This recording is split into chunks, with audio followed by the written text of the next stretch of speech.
الرجال قوامون على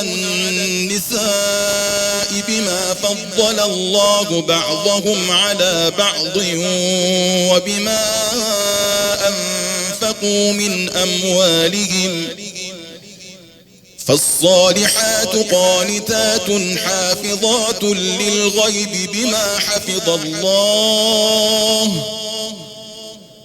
واللاتي تخافون نشوزهن فعظوهن واهجروهن في المضاجع واضربوهن فإن أطعنكم فلا تبغوا عليهن سبيلا إن الله كان عليا كبيرا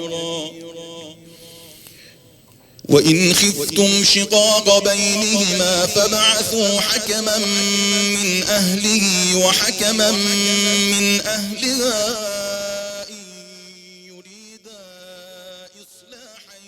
يوفق الله بينهما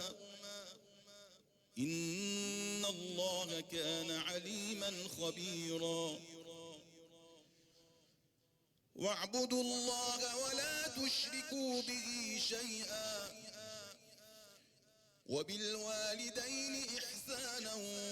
وبذي القربى واليتامى والمساكين والجار ذي القربى والجار الجنب والصاحب بالجنب وابن السبيل وما ملكت أيمانكم إن الله لا يحب من كان مختالا فخورا الذين يبخلون ويأمرون الناس بالبخل ويكتمون ما آتاهم الله من فضله وأعتدنا للكافرين عذابا مهينا